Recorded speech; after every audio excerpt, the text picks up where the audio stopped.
como as estrelas.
Diálogos com Jonanes, o fenômeno da escrita automática, setembro de 1923. O trabalho de criação é uma arte que depende do estado de alma do escritor. Tem que vir no momento adequado, não vem quando queremos. Dias há em que nossa expressão se torna fluente, com as palavras a pulsarem vivas. E há dias em que a fonte se resseca, o cérebro trabalha sem que os pensamentos tomem forma. O escritor de fancaria podia ditar torrencialmente as coisas que lhe vêm à cabeça, porque se trata apenas de manufatura sem valor. O verdadeiro escritor não. Para dar ideia do extraordinário fenômeno da escrita automática e da rapidez com que esse livro foram tratados os assuntos filosóficos, indicarei a capacidade normal de um escritor. O meu livro The Eternal Masquerade, trabalho histórico e filosófico de cerca de 80 mil palavras, foi escrito em 4 meses, o que representa a média de 5 por semana. Uma ou duas vezes escrevi 4.000 num dia, contando também à noite, mas era loucura isso. Qualquer autor concordará que 2.000 palavras escritas num dia sobre um tema filosófico já constitui um bom trabalho, suficiente para justificar descanso no dia seguinte. Sendo assim que escritor do mundo pode produzir ensaio desta ordem com a velocidade de 2.000 palavras em menos de meia hora? Pergunta.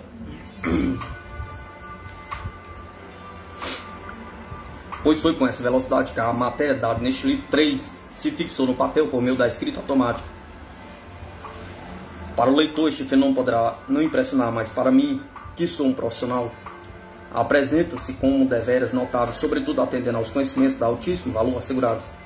A nossa escrita automática foi obtida graças ao concurso mediúnico de Madame Hester Travers Smith, muito conhecido nas rodas intelectuais. Depois publicou as manifestações de Oscar Wilde, tão famosas, aparecidas no verão de 1923.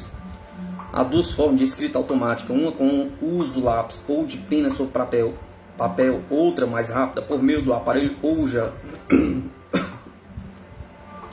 Este aparelho consiste no ponteiro móvel que gira sobre as letras do alfabeto de A a Z e dos algarismos de 1 a 9. A rapidez conseguida equivale a das máquinas de escrever comum. O médico coloca a mão sobre a extremidade do ponteiro giratório. Ao lado, o observador toma nota das letras apontadas. Desse modo, consegue rapidez muito maior que a usual. Na escrita comum, é frequente virem mensagens em língua totalmente desconhecida do médico. Madame Smith é filha do falecido Edward Donden, professor de literatura inglesa, autor de uma biografia de Shelley, de estudos sobre Shakespeare e também investigador de problemas psíquicos. Madame Travers não faz profissão de médico e tem em seu acervo poucas experiências que não sejam de escrita automática. Ainda se conservava agnóstico, isto é, sem ideias definidas sobre coisa nenhuma. Essa atitude mental tinha muito valor, porque elimina o lado emotivo do problema e deixa o espírito completamente liberto de influências. Nota-se nela o sentimento de medo, visto considerar perigosa a investigação psíquica. Neste ponto estou com Madame Travers, porque, como já declarei, as inteligências fracas ou perturbadas podem ser muito afetadas no começo dos estudos.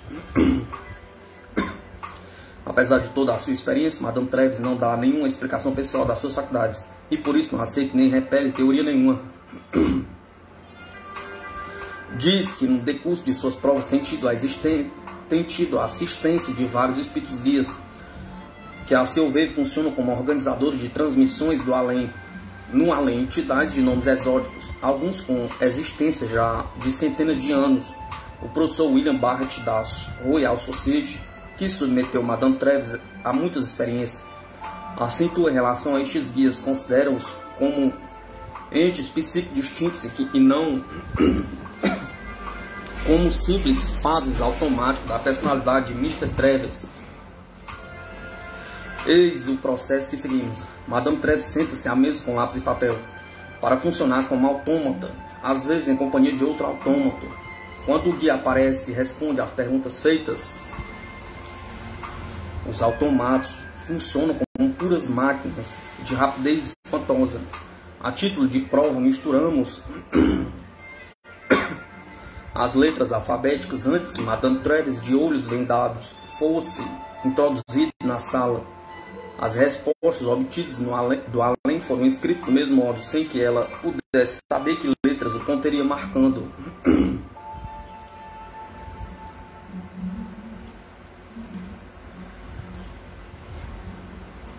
A título de prova, misturamos as letras alfabéticas antes que Madame Travis, de olhos vendados, fosse introduzida na sala.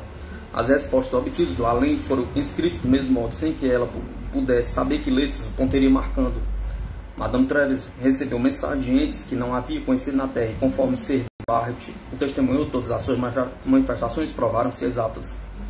Muitas das sessões foram realizadas com a presença do reverendo Xavier Weeks e de Mr. Hobson, autor da brilhante comédia The White We Dead Boy. Foi numa dessas sessões que chegou a seguinte mensagem: sou o Sir Hugh Lane, afogado. Achava-me a bordo do Lusitânia. Essas palavras impressionaram-os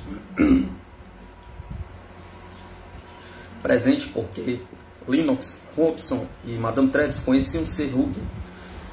Nesse momento passaram pela rua o vendedor dos jornais da noite anunciando o desastre. Madame Hobson correu a comprar um e voltou lendo e já assinalado o nome de Mr. Hugh entre os passageiros. A sessão continuou. O espírito Sir Hugh descreveu a cena a bordo do Lusitana. Pânico. Os botes foram descidos. As mulheres entraram primeiro. Perdi-me num escalar. Perdi-me num escaler que revirou. Fiquei sem memória até que vi aqui uma luz. Alguns dias depois, o Sr. Hugh manifestou-se com outras mensagens. Deu conselhos a vários amigos seus e de Madame Travis de Dublin. Mais tarde comunicou mais mensagens relativas a assuntos pessoais, à sua galeria de quadros, ao seu testemunho e aos esforços feitos para, em sua memória, criar-se em Dublin uma galeria, propósito que o horrorizava, disse ele.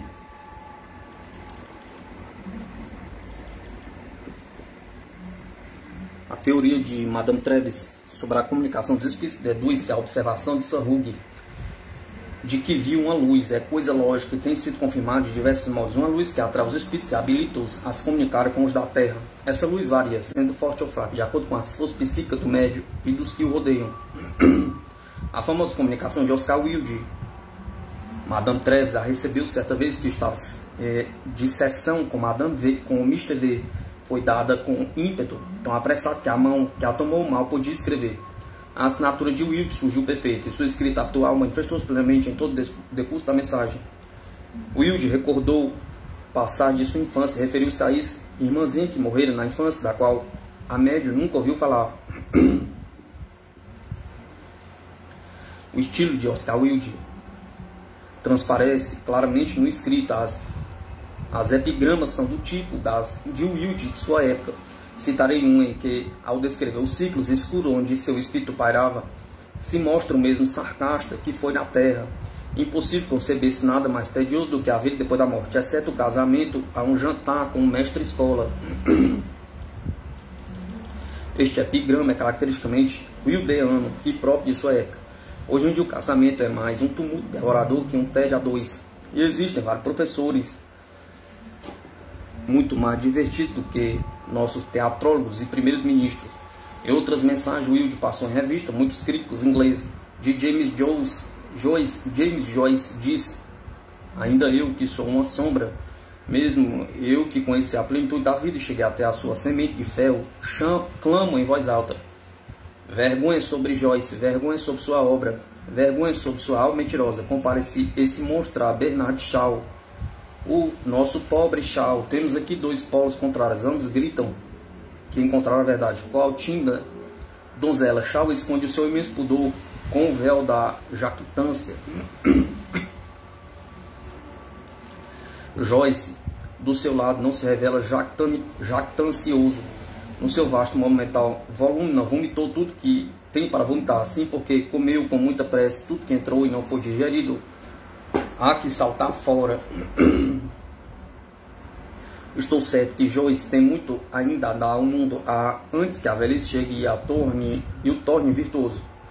Porque esse tempo estará cansado da verdade e voltar-se-á para a virtude, como para o último emético.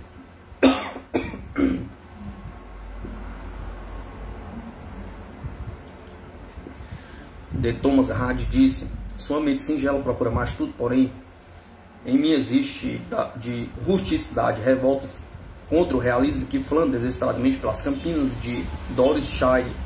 Reflita-se por um momento que as obras de Mr. Hardy são simples anotações de uma estreita experiência aldeana, tingidas de um primário senso romântico perfeitamente inofensivo. Mr. Hardy quase alcançou a intrepidez num ponto ou no outro, naquela pesada época em que escreveu, lembro-me de como seu tez fez o coração das moças alçar. Era uma história de atrair meninas no começo da puberdade, como obra de arte. Uma coisa informe se embalou como descrição artificial da vida rústica ou como minucioso estudo de aldeia. Mr. Hardy não passa de um provinciano da classe média. Nunca esperou vencer e, apesar disso, teve êxito em parte porque abordou o tema do homem do campo, criatura que naquela época começava a surgir no horizonte. De George Meredith disse: sou um leal admirador de Meredith.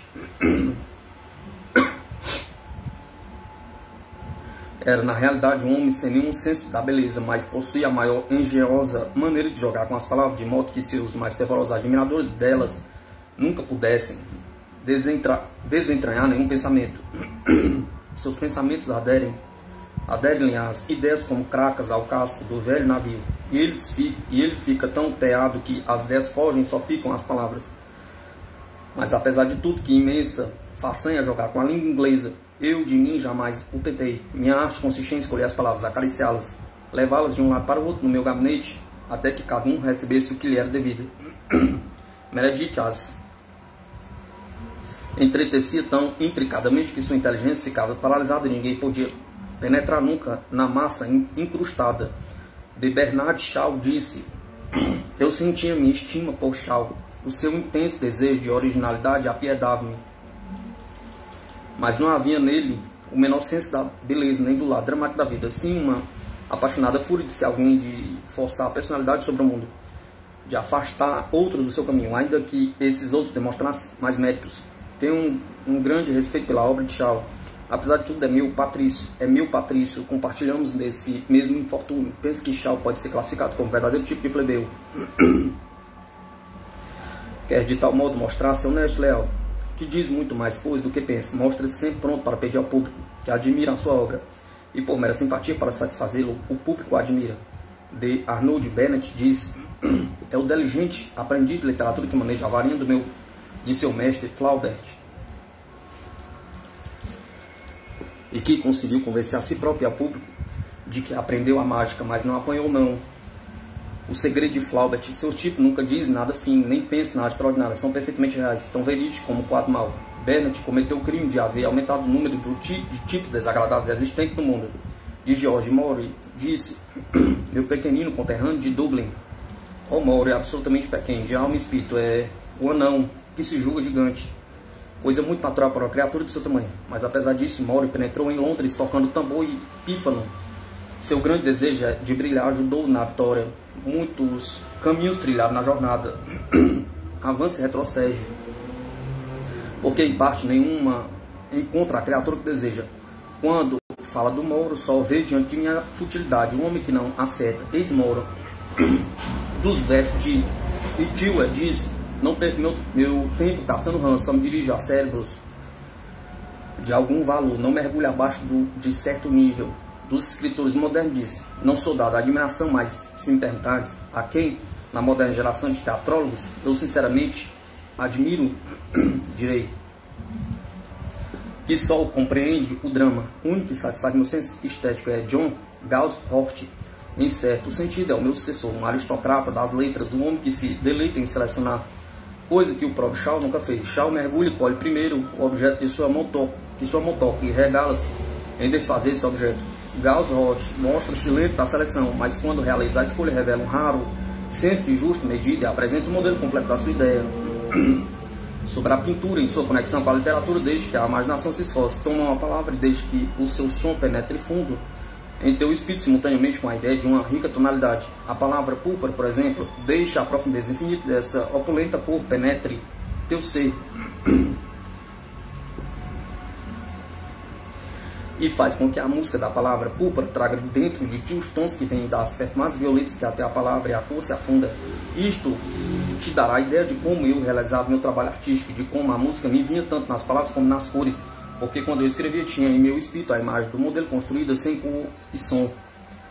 E ao tecer, até eu ia acrescentando mais riqueza, sempre afeiçoado, moldando, até que a forma perfeita surgisse. Fui este o meu modo particular de arte, uma arte que me deu luz que não se dispôs como a esfacelar-se da minha reputação e com toda a má fama que a falsidade do mundo acumulou contra mim.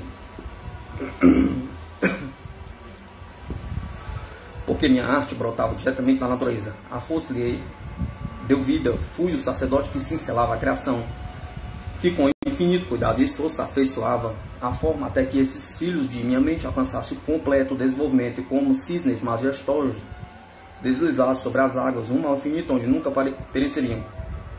Sobre a mulher. A mulher foi para mim um som, uma cor, a mulher deu-me tudo. Deu-me primeiro o desejo deu a vida e essa misteriosa essência que havia dentro de mim. E desse perfume filtro de destilação profunda, meus pensamentos nasceram. E de meus pensamentos brotaram as palavras. Cada palavra que usei tornou-se uma filha. Amei minhas palavras e acariciei-as em segredo. Tornaram-se-me tão preciosas que eu as ocultava aos olhos dos homens até que estivessem perfeitas. E então as exibia em toda a plenitude como símbolos da mulher. Na minha opinião, esses escritos de nada modo poderiam ter origem no cérebro de Madame Travis Smith. No estilo e em tudo nada tem com ela. É interessante a mudança de polaridade de um médio de escrita automática quando defronta um novo consultaste. Madame Travis experimentou uma sessão com Mr. Blige Bond e desapareceu completamente o controle de Oscar Wilde. Uma vez, em vez de Wilde, foram os monges de Glastonbury que manifestaram desejo de comunicação, relatando um após outro detalhes do enterramento das relíquias da abadia do ano de 980. Ano de grande pavor da invasão dinamarquesa, diz a história. Em seguida a isto, a escrita automática de Madame Travis fixou relatos poéticos do Santo Grau e da Távola Redonda do Rei Arthur, e finalmente os detalhes da peregrinação de São Filipe, o evangelista, com a promessa de manifestação do seu evangelho extraviado, documento só por tradição conhecido entre os padres da igreja anterior ao concílio de Nicéia. Por muitos anos as mensagens automáticas têm sido recebidas por muitas pessoas, mas eram realmente tediosas e sem inspiração. Sempre em tom pseudo-religioso ou sentimental, todos pareciam ditadas por espírito de inteligência muito rudimentar. Entrando no conhecimento de Madame Travis Smith, não vi necessidade de submeter-la a provas com os olhos vendados, mormemente, não sendo o caso de revelações pessoais, sim apenas filosóficas. Meu propósito era experimentar a força das inteligências desencarnadas, fazendo-as dizer sobre os problemas que no momento me ocupavam ou aos meus associados. Diz Madame Travis Smith que no transcorrer de suas experiências, as sessões têm variado muito. Com alguns consuentes, os resultados são morosos e falhos, com outros rápidos e opulentos. Se os espíritos sentem simpatia e antipatias, nada mais satura do que supor que não queira comunicar-se com céticos ou antagonistas. Achei que os melhores resultados são obtidos quando o médium recebe cerebralmente a comunicação e a transmite por meio do aparelho. Ouja, ao mesmo tempo em que o constante fornece a força mental necessária. Também é de parecer que os guias e mais espíritos não gostam de ser submetidos a certas questões, nada mais compreensível, pois corresponde a um hóspede cuja identidade está constantemente posta em dúvida. O método que usei em minhas experiências com Mr. Travis foi conservar sua mão na minha enquanto eu fazia perguntas a Jonanes. Logo que a questão era proposta, sua mão largava da minha e escrevia as mensagens de resposta por meio do aparelho Ouija, enquanto eu fazia taquigraficamente a necessária anotação. Embora eu conseguisse escrever taquigraficamente com grande rapidez, no começo me era difícil acompanhar o movimento do ponteiro Ouija. Certas mensagens eram tão claras que tinham ambos de parar de cansaço. Mais tarde descobri que deixando a mão como que largada era impossível escrever com velocidade muitíssimo maior e sem canseira nenhum. Muitas vezes trabalhei quase que completamente às escuras. E não só a anotação me saía bem, legível e clara, como sempre as linhas em linhas retas. Duvido que exista algum escritor que possa submeter-se a semelhante prova. Respostas que requeriam séria ponderação vinham imediatamente após a pergunta. Não existe nenhuma explicação científica para essas comunicações. A teoria de Richer de criptestesia, sensibilidade oculta, é de tão difícil aceitação como para alguns a admissão da existência espiritual do além, com o poder de comunicar com os que vivem na Terra, sobre Deus e a guerra.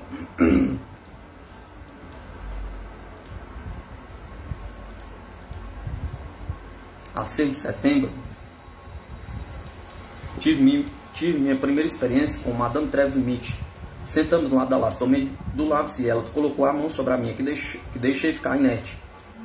Nada aconteceu por 1 minuto ou 2. Em seguida, sem nenhuma ideia ou esforço da minha parte, escrevi meu próprio nome e também as palavras Jonanes e Lantus. Mr. Travis tomou o lápis e eu posei minha mão sobre a sua. De súbito, um estremecimento, e ela começou a escrever com rapidez. Disse-me que Jonanes era o seu guia, mas que Lantulus lhe era desconhecido. Concordamos em usar o aparelho Ouija como a mais rápida para a captação de mensagens. Lantus. Desejo falar, sou um dos guias do homem que está aqui. Minha pátria é a Grécia, onde nasci 300 anos antes do vosso Cristo. Meu nome é Lantulus. Quero ajudá-lo. Esse homem tem grande força. Sou Lantulus, de Delfos. Visti por algum tempo no templo. Deixei minha terra e fui para a França, onde vivi muitos anos. Mas minha pátria é a Grécia. Esse homem possui muita força, mas não sabe usá-la. Ajudado por mim, poderá pôr-se em íntimo contato com os deste plano. Breve poderei escrever por seu intermédio, mas há que ter paciência, esperar, visto que ainda não adquiriu a passividade necessária. Entes daqui já o rodearam procurando falar, mas ainda não é tempo. Eu poderia ajudá-lo. Se ele invocar-me, acho que pode fazer muito nesse caminho. Será melhor do que com o uso do lápis. Existe uma pessoa desejosa de pôr-se em contato com ele, mas vejo ainda muito definido. Tem que dar toda a passividade à sua mente. Venho acompanhando de muitos anos, mas nunca pude falar porque nunca fui chamado. Madame Travis. Quer fazer alguma pergunta? Jonanes pergunta. Bradley. Não é fácil formular perguntas assim do momento. A mim o que mais interessa é a filosofia. Peçamos a Jonanes a sua opinião sobre as contínuas guerras que assombram a civilização. Jonanes. Resposta. Em nossa esfera também há luta, mas é diferente. Não podemos destruir o nosso físico porque não possuímos físico. Não há meio no mundo para extinguir esse desejo que leva aos homens a destruir-se corporalmente. Mas o desejo de paz sobreviverá um dia, visto que a sede de destruição aproxima-se do fim. E aqui na nossa esfera não podemos deixar que nos mandem tanta gente sem nenhum preparo. O problema da guerra decorre do primitivo desejo de sangue, do sacrifício de carne. E não pode ser completamente dissolvido. Aqui a luta é diferente, não há destruição, porque a destruição é impossível. Não há possibilidade de retrocesso na roda evolutiva. Quando nos deixamos vencer pelo mal, retrocedemos. Sabemos aqui que o caso é de experiência e desenvolvimento, e por isso temos de lutar. Do contrário, somos esmagados e lançados para trás. Este conhecimento é o que nos ajuda. Na Terra os homens não podem adquiri-lo porque o corpo os atrapalha. Nas grandes guerras há a destruição do corpo, mas em muitos casos as almas aparecem aqui com uma áurea de conhecimento, o que as livra de serem rechaçados para o mundo de onde vieram. Se os da terra imaginam que por meio de palavras desejos ou ideias é possível acabar com a fúria destruidora, enganam-se, porque o que se dá é o inevitável. O anseio da chacina nasceu com a carne. Vou explicar a diferença entre os que vêm para cá por motivo de destruição na guerra e os que vêm por morte natural. Os que vêm de modo natural não se mostram dominados por maus pensamentos. Vêm a nós e nada sofrem. Com os mandados pela guerra é diferente. Lutaram e lutam por... E a luta põe em relevo a parte brutesca do homem. Antes que essa parte brutesca se elimine, suas almas não encontram lugar onde progridam. Bradley. A aceitação nessa esfera da onipotência de um Deus Supremo? Pergunta Jonanes. Querido amigo, nenhum dos que há séculos e séculos aqui vivem pode responder a tal pergunta. Nosso conhecimento nesse ponto não vai além do conhecimento aí de vocês na Terra. Temos vivido em vários mundos diferentes e progredido mediante a recordação das nossas existências passadas, que é uma recordação coletiva. Mas Deus, tal como na Terra o concebem, é tão misterioso aí como aqui. No princípio era o caos, névoas surgiram sem ordem ou forma. Mas antes desse caos existiu uma profunda força misteriosa, aqui chamamos Deus. E esta tão desconhecida e oculta hoje como estava naquele tempo. O verdadeiro começo das coisas foi quando as partículas começaram a mover-se umas em relação às outras. Esse é o sistema fundamental de tudo que existe. O sistema dos céus, das estrelas, dos planetas, das rochas, das flores, das criaturas vivas, das pobres criaturas humanas, vítimas do desejo que as ata entre si. Se você fala de Deus, algumas vezes pensa em amor, outras vezes pensa em força e crueldade, mas creme, não há absolutamente limite para Deus. Ele contém tudo em si, supremo em amor, supremo em ódio e crueldade.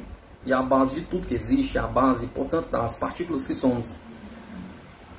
E nós temos de passar para o ser infinito, para esse ele que não é para ser visto nem compreendido.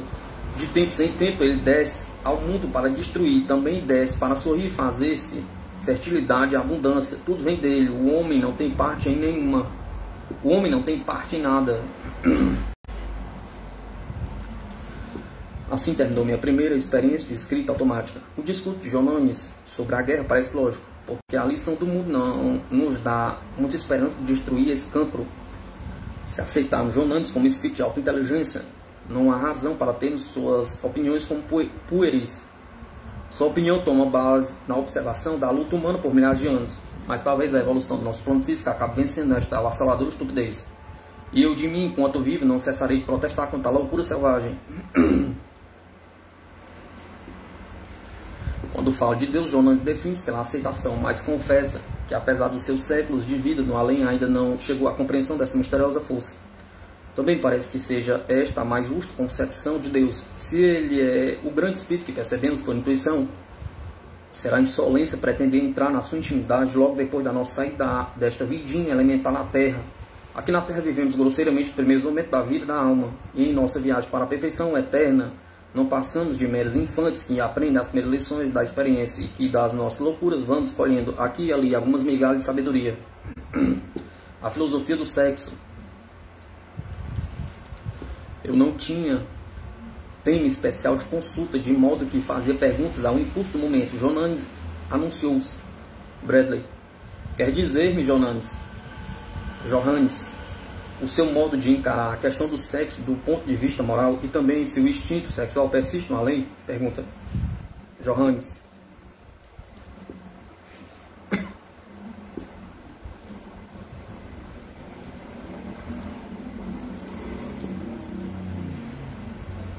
Parece-me simples a resposta. Quer saber se o sexo continua deste lado e como o encaramos do ponto de vista moral? Pergunta Bradley. Sim, as duas coisas. Johannes. Se o sexo continua, primeiro procurarei explicar que na realidade o sexo consiste na fusão perfeita de duas metades em um todo. Sem dúvida que aqui isso continua, mas não no sentido terreno. Estamos desembaraçados do corpo, transformados em só alma e espírito. Mas o sexo continua de espírito a espírito. O espírito masculino aperfeiçoa o feminino, fazendo que novos pensamentos e ideias nasçam dessa ligação.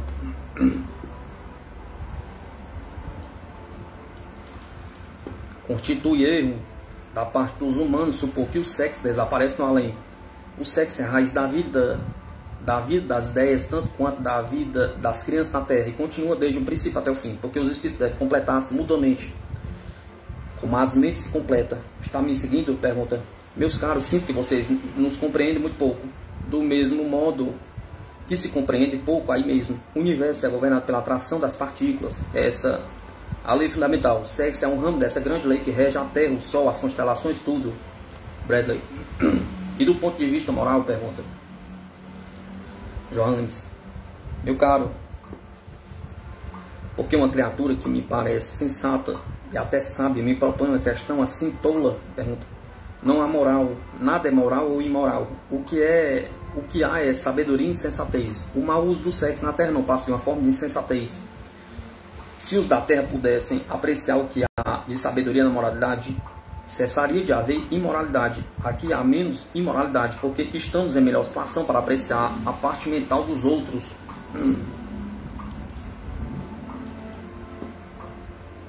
Mas também há certa soma de insensatez, que muitas vezes temos de pagar. Antes de chegarmos a certo estado de desenvolvimento também, aqui se cometem atos de insensatez. A parte mental acha-se aqui exposta de um modo de todo incompreensível aos da Terra, e por isso há menos erros oriundos do temperamento. Mas como o espírito permanece oculto, torna-se às vezes suscetível de erros que correspondem aos vossos disparates sexuais, o que atrasa os nossos progressos. Como esse disparate vos atrasa na Terra? Que mais alguma coisa neste assunto? Quer mais alguma coisa neste assunto? Pergunta Bradley. Sim, diga-me qual o ser superior, o homem ou a mulher? Pergunta Johannes. Nenhum dos dois é superior ou inferior ao outro. Tais expressões não podem aplicar-se às metades de um todo. A mulher é a mesma coisa, aqui e aí. É o poder que cria as ideias, é o poder que cria os ideais do homem. É o grande criador, não só de novos seres, como de novos pensamentos. Sua responsabilidade é ainda maior que a do homem. Não somente a mulher dá-se aos filhos, como realmente cria os altos ou baixos ideais do ser masculino. Por esta razão é que é escolhida, quando a realizasse um ato nobre ou santo, esta a sua herança, a sua responsabilidade. Mas disto não se deduz que o homem não seja igual a ela. O homem não é superior à mulher. Não lhe dá ideias como ela o dá a ele, mas o homem contém dentro de si como o jarro contém a flor, e pode formar ou destruí-la, conforme o seu desejo. O homem é mais forte, embora a mulher conduza a carga mais pesada. Aqui sucede o mesmo que na Terra. A mulher sobrevive como alma feminina, o homem como alma masculina. Devo observar, porém, que o que há na Terra jamais chamais amor, nada tem que ver com isso. O amor existe de muitas outras maneiras. O sexo é uma lei. O amor é uma inspiração. Compreenda a distinção e nunca os confunda. Bradley. O que ocorre no caso do homem que amou mais de uma mulher ou da mulher que amou mais de um homem? Pergunta Johannes. Há graus no amor, como em tudo mais. Homem e mulher são realmente partes de um todo. E a vossa ideia das afinidades eletivas, tantas vezes motejada, não é errônea. Os que se amam na Terra encontram-se aqui, mas conhecendo muito mais do que seus respectivos espíritos. A afinidade eletiva faz que se reconheçam imediatamente, unem-se e completam-se mutuamente. Bradley. Sim, compreendo que o amor seja uma inspiração. Mas diga-me se duas criaturas que na Terra se amam poderão encontrar-se na outra vida? Johannes. O amor é uma atração. Quando existe amor, há certeza de encontro aqui. Esta é a lei da atração de que falei. Os que se amaram na Terra encontram-se no além. Não podem evitar o encontro. Mas quando o que existe na Terra é simples, a atração sexual, já não acontece mesmo, porque a atração sexual até na Terra é de vida curta. O demais é amizade, não está... Mas esta completação do todo não se evita aqui. Bradley. E qual a posição do homem que nunca amou nem foi amado? Pergunta Johannes. É mais difícil. A natureza o fez como metade de uma nós, sem a outra metade correspondente. E esse homem erra por aqui em procura da sua metade que existirá, mas em outro grau de desenvolvimento. Provavelmente só se encontrarão depois do transcurso de muito tempo. O isolamento em que fica esse homem metade prejudica o seu progresso.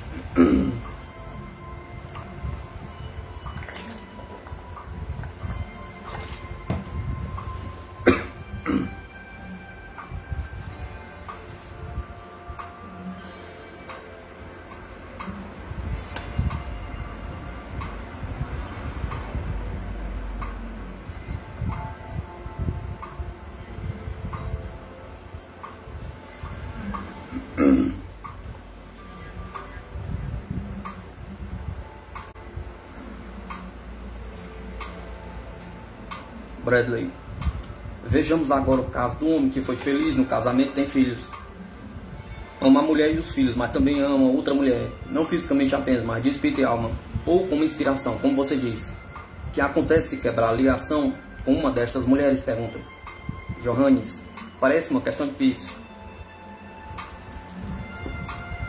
É perigoso romper a ligação de duas criaturas quando há filhos. Explicarei por quê. Ainda não chegou a hora dessa perfeição mental que não se rompe de modo nenhum enquanto o homem está na terra e se perpetua em filhos. Mas havemos também de levar em conta a dor infligida a outra mulher, que ele considera sua. Figure-me o caso em que o homem infligisse a uma mulher uma ferida que levaria muito tempo para sarar. Mesmo aqui, temos que pesar estes dois pontos. Será bom ficar com ela, será mal para a continuação de si mesmo e dos filhos. Não vejo o caso do ponto do justo ou do injusto. Na realidade, esses extremos não existem, a não ser nos casos de crueldade e dureza, que são os únicos pecados reais. Neste ponto houve uma interrupção, fim da qual Johannes disse: Oscar Wilde está presente. Pausa. Madame Travers para Bradley. Johannes diz não suporta Wilde. Desgostou-se muito quando tomamos primeira comunicação desse homem. Johannes voltando. Filo retirar-se. É uma personalidade desagradável, mas desde os monges de Glastonbury se manifestaram,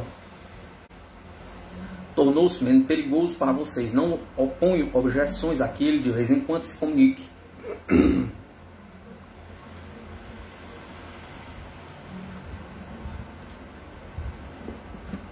Madame Travers. Johannes, poderá dar-me sua opinião sobre Bradley? Johannes. Parece-me que há uma curiosa combinação no seu caráter. Uma profunda tendência para crer, aliada a uma força raciocinante e negadora, como se duas mentes habitassem a mesma pessoa e constantemente se contradissessem. Uma procura evitar que a outra creia. Esta segunda tem mais império e a primeira sofre de ser reprimida. Neste homem existe uma certa verdade. Crê que as coisas vão difundir-se. A ideia do aniquilamento da personalidade não comove, dada a sua mente raciocinante, mas esse conflito sempre o fará sofrer. Aqui terminou a sessão, que foi bastante curiosa, e é de supor que Johannes apenas dá suas opiniões pessoais, decorrentes do conhecimento individual e das inclinações da sua inteligência. Seria erro admitir que suas opiniões fossem as opiniões do mundo do espírito. Outras inteligências do além terão outras ideias, não deve ser cristalizado. O que se cristaliza perde a sensibilidade e mata a emoção. Quando a vibração cessa, a rigidez a substitui. O sexo tem para o homem um interesse permanente. É, portanto, sugestivo sabermos que o sexo subsiste no além, embora sob forma mais espiritual, e suscetível de produzir êxtase mais perfeito. A poesia, no conceito de Johannes, de que da ligação dos espíritos masculino e feminino, nossos pensamentos e ideias surgem. Quanto à moralidade, uma convenção humana que cobre uma multidão de hipócritas. A ideia de Johannes é a mesma de todos os intelectos desenvolvidos. Moralidade ou imoralidade não passa de uma questão de uso ou abuso, sabedoria ou insensatez.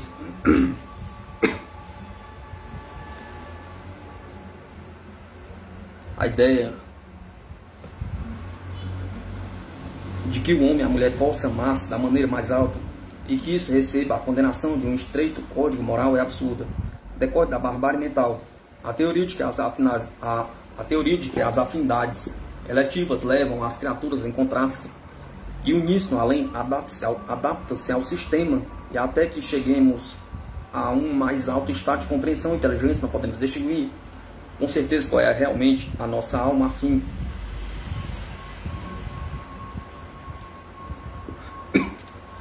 Que o homem e a mulher acabam fundindo-se num todo, ideia que coincide com o esquema místico da criação como compreendemos. É provável que as complicações que na Terra nos atormentam a personalidade se desvaneçam com o nosso desenvolvimento superior. Grandemente consola a ideia de que o amor e a emoção sobrevivem, e que diante de nós se abrem as perspectivas de novos êxtases de uma sublimada perfeição. A iniquidade da chacina humana. 16 de outubro. Continuamos os nossos encontros com Johannes. Bradley. Sinto-me profundamente interessado na sua filosofia, Johannes. Mas antes de reiniciar a discussão, gostaria que me dissesse algo de seu viver na Terra, Johannes. Tenho que recuar muito para dizer da minha vida terrena. Sou um judeu nascido na Judéia. Sempre senti grande interesse pelo estudo. Estudei profundamente as obras daqueles povos. Vis que preservavam cadáveres. Tornei-me versado nas ideias que os levavam a essa prática sinistra. O estudo das leis do Egito me era necessário para a compreensão da minha religião. Mas quando cheguei a ponto de julgar, compreendi que minha religião era tão estéril como a dos egípcios, e por algum tempo perdi o interesse pela filosofia. Tenho um espírito aberto, e se vivesse quando Jesus foi condenado, teria sido um dos seus discípulos, porque Jesus contribuiu para o progresso. O velho credo judaico foi feito com o fim de suprimir as ideias e paralisar o desenvolvimento. Talvez essas palavras vos surpreendam, mas é graças à minha forma de espírito que estou hoje em posição de ter memória coletiva. Foi no meu tempo considerado um homem de sabedoria, e tive em todos os templos da minha pátria e aprendi o máximo que era possível aprender na época. Eu vi o que há de inércio nas religiões, Bradley. A decomposição do corpo sobrevém no fim da vida na Terra. Supomos que a alma ou o espírito continua a viver em outra esfera. Pergunto, é admitível que chegue momento em que o espírito morre ou passa a outra forma de existência? Pergunta Johannes.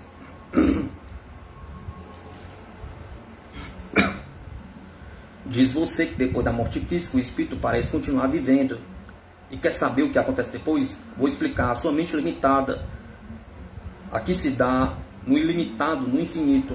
Quando nasce, forma-se de 3 partes. Uma é o corpo. Na realidade, o corpo não passa de um manto que rodeia e protege a parte preciosa, que é a personalidade. A segunda parte é a que rodeia e cobre o espírito, e que os homens chamam uma alma, um instinto, o que constitui algo à parte. Esta alma, como a chamais, é inteiramente intelectual e, no sentido, limitada, porque é governada pela razão.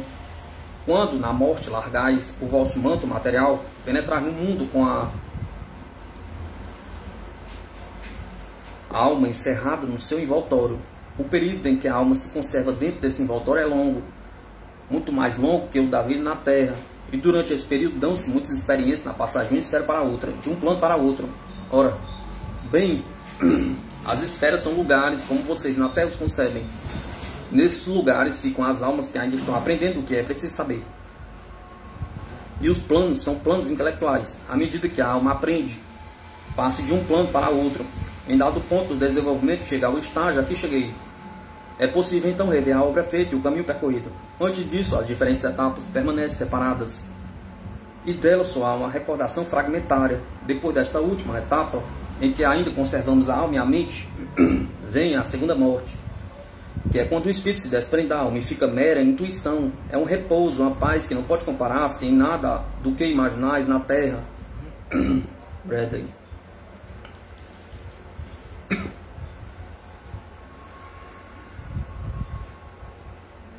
A exposição está magnífica. Diga-me agora, como julga quem tira a vida de outra criatura, seja por vingança pessoal, seja nas matanças coletivas das guerras? Pergunta Johannes. O ponto é muito importante, atenção. Tenho que começar explicando que não falo do bem ou do mal, falo de sabedoria e sensatez, e portanto procuro interpretar-me corretamente. Contraí uma grande responsabilidade. Um homem que corta o fio de uma vida, de vez de deixá-la atingir naturalmente o seu fim, isso constitui a maior insensatez, e o maior severo castigo recai sobre quem corta o fio da sua própria vida. É como se alguém devorasse o próprio corpo, caso, entretanto, que não pode dar-se. O ato que corta o fio da vida provém do corpo. É uma vingança do corpo contra a alma. Corresponde a lançar a alma nas trevas e a criar um longo período em que o desenvolvimento se torna impossível. Compreende agora porque o suicídio é tão condenável? Pergunta. Menos insensato será matar o próximo do que a si mesmo, porque o assassinato é a vingança do corpo contra o corpo, enquanto o suicídio é a vingança do corpo contra o espírito. Pergunta-me você sobre a matança em massa promovida em nome de uma causa. Inútil dizer que isto é duplamente criminoso. O que é o indivíduo para a multidão é a guerra para o assassino. Não se trata de vingança, mas de desejo de destruir, que vem diretamente da carne e esmaga o espírito. E assim como o suicídio é mais insensato que o assassinato, assim também a guerra civil é mais insensata que as outras. Suponho que já ponderou nisto. A guerra civil produz mais misérias imediatas do que qualquer outra forma de luta. Aqui no além também há lutas, mas são lutas que não podem destruir, só podem ferir, porque o nosso manto de alma que reveste o espírito está mais protegido que o vosso manto de corpo na terra, que não é provável que no arranquem antes do tempo, como arrancam o corpo da terra. Tratarei agora das ideias humanas sobre a justiça. A justiça é palavra mal empregada.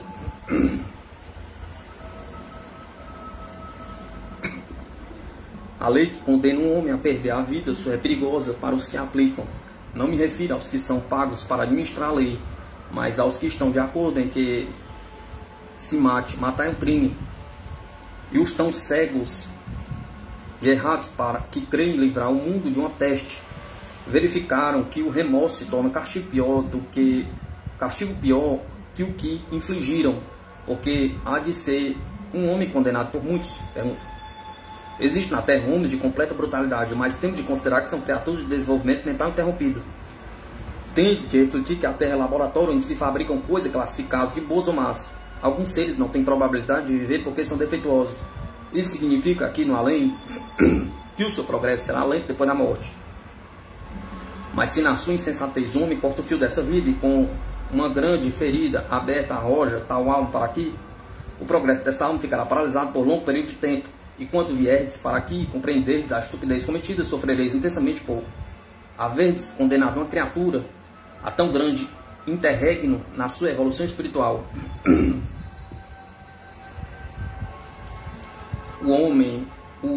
O homicida pagará de qualquer modo o seu crime.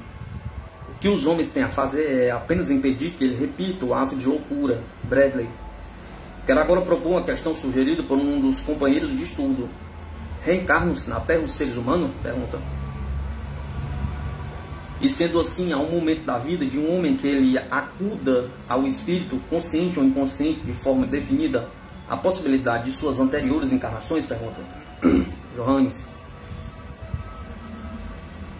Certamente sabeis que não voltareis à Terra e nela nunca estivestes antes.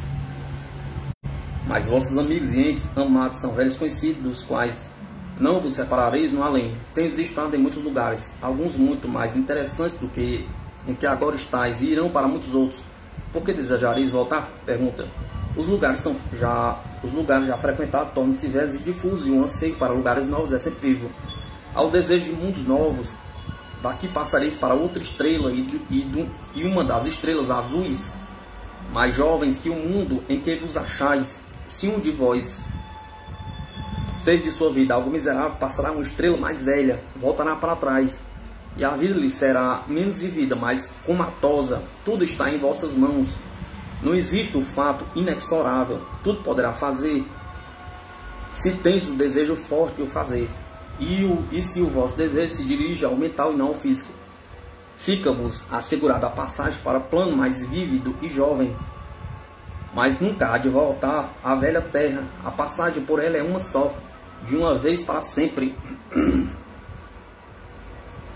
Mas num certo sentido existe reencarnação. É possível retornar a um corpo ainda mais material, se a criatura tiver bastante insensatez para tanto. Terminou aqui a sessão. Foi-nos agradável conhecer a personalidade de Johannes na Terra, e cada vez mais me sinto atraído pela sua mentalidade. Além dos problemas humanos, ele nos dá a teoria de uma segunda morte e da alma. Aqui na Terra dependemos do corpo físico, e depois de séculos de experiência em outras esferas, abandonamos o manto da alma para convertermos em puros espíritos. Etapa a que Johannes ainda não chegou. Inútil que nos esforcemos para compreender isso. A única ideia que podemos formar é de que seja um estado de fusão com a divindade.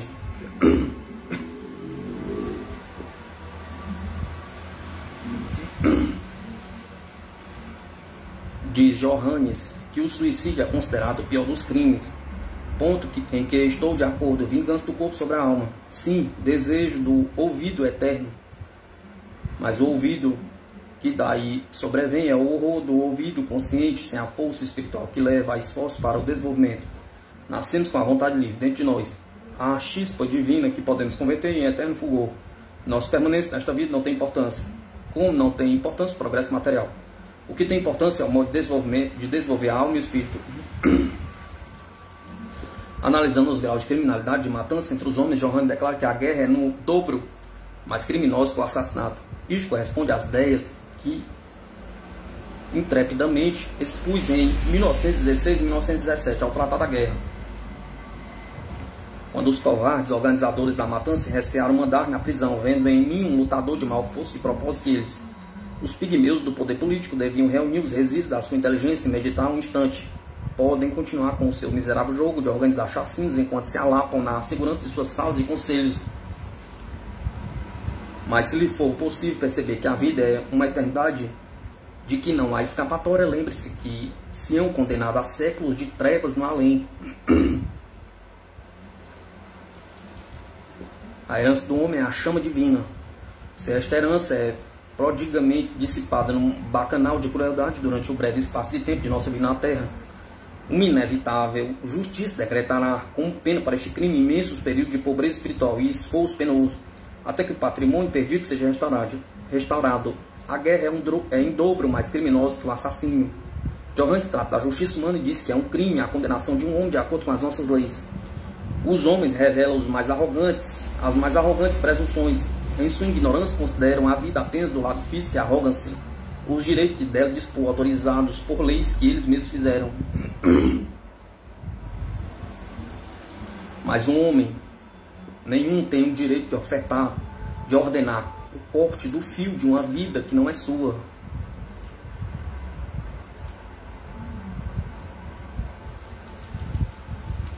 A pena de morte precisa ser abolida. Para a defesa contra um homicida, basta restringir a sua liberdade de ação. Ele poderá, na reclusão, compreender o seu crime e regenerar-se de alma. Temos que conservar sempre à vista um ponto. Existe no homicídio uma causa pessoal, mas na guerra não. A guerra é a matança organizada. O homem se oculta numa trincheira e de lá arroja granadas contra homens desconhecidos. Ou de um avião lança bombas sobre aglomerações de seres humanos contra os quais não tem nenhuma queixa pessoal. Pode, assim,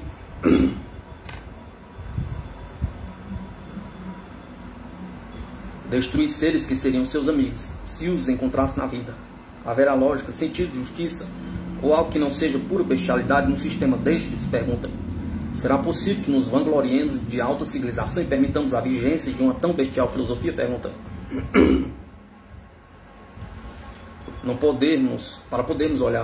Para podermos sonhar com o progresso, temos de destruir este sistema.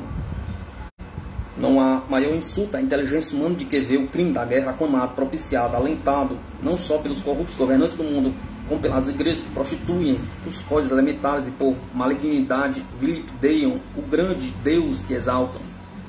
Aos olhos dessas igrejas, o Deus delas tem mais maldade que o encontrado no pior dos homens.